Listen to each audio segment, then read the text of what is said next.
दोस्तों स्वागत है आपका आज की बेहद बड़ी और महत्वपूर्ण खबरों में। दोस्तों आपको बता दें आज की बड़ी खबरों में, जी हां, सरकार का बड़ा फैसला कोरोना वायरस को लेकर। इसके अलावा आपको बता दें मोदी जी ने आज संपूर्ण भारत के लिए लॉकडाउन को लेकर कई अहम फैसले लिए हैं। इसके अलावा आपको बता दें जल्द ही ट्रेन चलने वाली है और टिकट आपको काउंटर पर मिलेगा। यदि आप भी किसी राज्य में फंसे तो कमेंट करके हमें जरूर बताएं।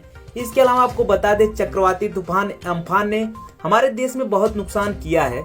जी हां, इसके अलावा आपको बता दें यूपी में 69,000 सहायक शिक्षक को लेकर बड़ी खबर है। जी हां, जानेंगे सभी खबरें विस्तार से। तो दोस्तों आज हम आपको इस वीडियो में इन्हीं सभी महत्वपूर्ण खबरों के बारे में बताने वाले हैं, तो वीडियो को ध्यान से आखिर तक देखते रहिए ताकि आपसे कोई भी जानकारी मिस ना हो। तो दोस्तों आगे बढ़ने से पहले एक लाइक कर दीजिए। चलिए जान लेते हैं चीनी बीमारी की ताजा अपडेट के बारे में। आपको बता दें भारत में संक्रमित मरीजों की संख्या लगातार बढ़ती जा रही है और यह संख्या 1,12,000 के ऊपर पहुंच चुका है, जिसमें से 45,300 लोग ठीक होकर अपने घर जा चुके हैं और 3,435 लोगों की मृत्यु हो चुकी है। इसी के साथ बढ़ते इस वक्त की अगली बड़ी खबर की ओर।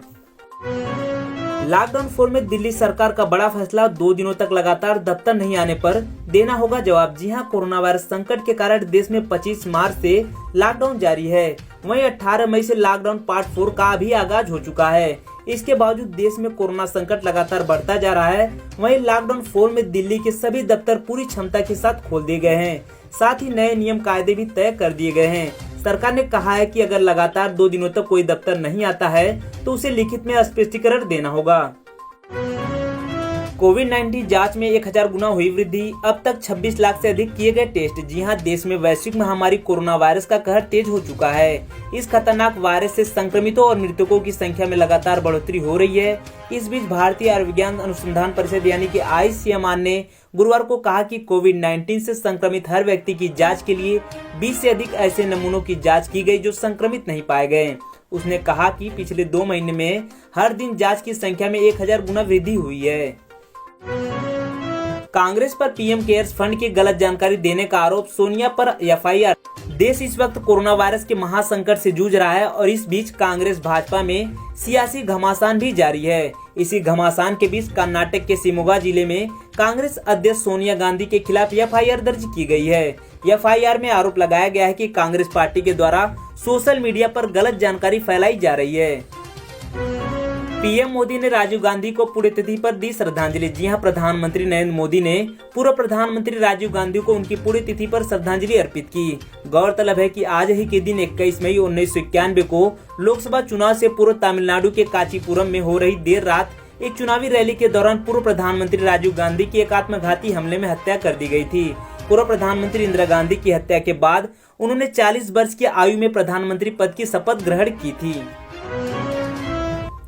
जावड़ेकर कल 300 कम्युनिटी रेडियो से देश को संबोधित करेंगे। जी हां, केंद्रीय सूचना प्रसारण मंत्री प्रकाश जावड़ेकर शुक्रवार को देश भर के लगभग 300 कम्युनिटी रेडियो के जरिए जनता को संबोधित करेंगे।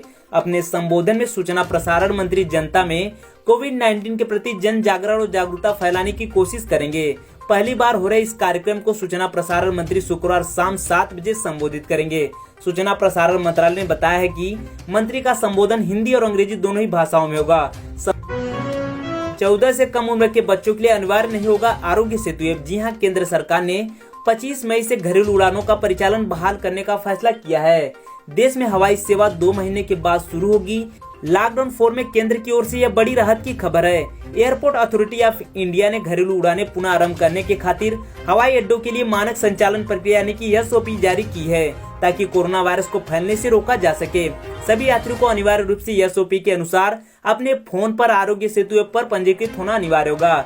इसमें कहा गया है कि 14 साल से कम उम्र के बच्चों के लिए मोबाइल में आरोग्य सेतु ऐप रखना जरूरी नहीं होगा।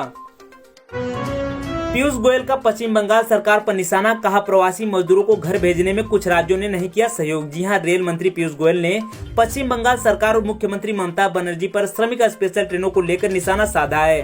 पीयूष गोयल ने ममता सरकार पर हमला करते हुए कहा कि कुछ राज्यों ने प्रवासी श्रमिकों को उनके घरों में वापस भेजने के लिए विशेष ट्रेन चलाने के लिए हमारे साथ सहयोग नहीं किया। मुझे लगता है कि लगभग 40 लाख लोग हैं जो पश्चिम बंगाल लौटना चाहते हैं, लेकिन अभी तक केवल 27 विशेष ट्रेन ही राज्य में प्रवेश कर सकी हैं। मनीष सिसोदिया बोले, अर्थव्यवस्था पटरी पर लौटे इसलिए मार्केट खोला गया। जी हां, पूरा देश कोरोना वायरस संक्रमण से जूझ रहा है। इस घातक वायरस को रोकने के लिए लागू लॉकडाउन के चलते अर्थव्यवस्था पर काफी ज्यादा असर पड़ा है। दिल्ली के उप मुख्यमंत्री मनीष सिसोदिया का कहना है कि सरकार की इकोनॉमी हो या देश की इकोनॉमी हो, लोगों के पास पैसा होना चाहिए। उन्होंने कहा कि अब लोग मार्केट में हैं या ऑफिस में बैठे हैं, अब लोगों के पास पैसा आएगा तो पैसा सर्कुलेट होगा। हम चाहते हैं कि अर्थव्यवस्था पटरी पर लौटे, इसलिए मार्केट खोला गया है। बंगाल और उड़ीसा में अम्फान मचा रहा तबाही, 20 की मौत, करीब 6 लाख बेघर। जी हां, भारत और बांग्लादेश से टकराए शक्तिशाली तूफान अम्फान के कारण अब तक कम से कम 20 लोगों की मौत हो चुकी है। समाचार एजेंसी के अनुसार बीते 2 दशकों में आने वाले ये सबसे शक्तिशाली तूफान है। हालांकि अब एक कमजोर हो गया है। बंगाल की खाड़ी से उठे इस तूफान के कारण भारत के पश्चिम बंगाल, उड़ीसा और पड़ोसी बांग्लादेश में सैकड़ों पेड़ जड़ से उखड़ गए हैं। हजारों घर नष्ट हुए हैं और लाखों लोग इससे प्रभावित हुए हैं। लेकिन चक्रवात अम्फान का सबसे ज्यादा नुकसान पश्चिम बंगाल में देखने को मिला। बंगाल में चक्रवाती तूफान ने 2 जिलों को पूरी तरह से बर्बाद कर दिया। यहाँ 12 लोगों की मौत हो गई। जी हां, पूर्व प्रधानमंत्री भारत रत्न स्वर्गीय राजीव गांधी के शहादत दिवस पर गुरुवार को छत्तीसगढ़ सरकार ने किसानों के लिए राजीव गांधी किसान न्याय योजना शुरू की है। दिल्ली से कांग्रेस की अंतरिम अध्यक्ष सोनिया गांधी और राहुल गांधी वीडियो कॉन्फ्रेंसिंग के जरिए इस कार्यक्रम में शामिल हुए। उत्तर प्रदेश शिक्षा मित्र पर चंद मिनटों के भीतर आदेश संशोधित कर राज्य को दिया गया नोटिस। जी हां, उत्तर प्रदेश प्राथमिक शिक्षक भर्ती मामले में इलाहाबाद उच्च न्यायालय के फैसले के खिलाफ शिक्षा मित्रों की अपील की सुनवाई के दौरान पहले तो उच्चतम न्यायालय ने याचिका खारिज करने का मौखिक आदेश सुना दिया, लेकिन चंद मिनटों बाद ही फिर से सुनवाई करते हुए संशोधित आदेश के साथ राज्य सरकार को नोटिस जारी। आतंकवादी विरोधी दिवस पर जवानों को बड़ी सफलता, जम्मू कश्मीर में 3 आतंकी किए गए गिरफ्तार। जी हां, कोरोना संकट के बीच भारतीय सेना को बड़ी कामयाबी हाथ लगी है। ये कामयाबी इसलिए और खास हो जाती है क्योंकि ये आतंकवाद विरोधी दिवस के मौके पर लगी है। दरअसल जम्मू कश्मीर में सुरक्षा बल के जवानों के हत्थे 3 आतंकवादी चढ़े हैं।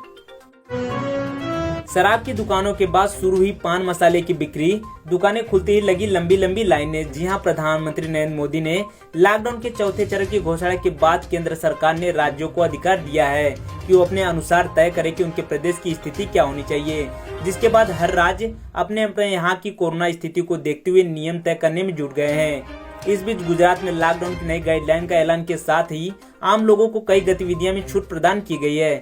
सबसे खास बात यह है कि राज्य में अब रेड जोन, ग्रीन जोन और ऑरेंज जोन का मसला खत्म कर सिर्फ 2 सेगमेंट कंटेनमेंट और नॉन कंटेनमेंट जोन रखे गए हैं।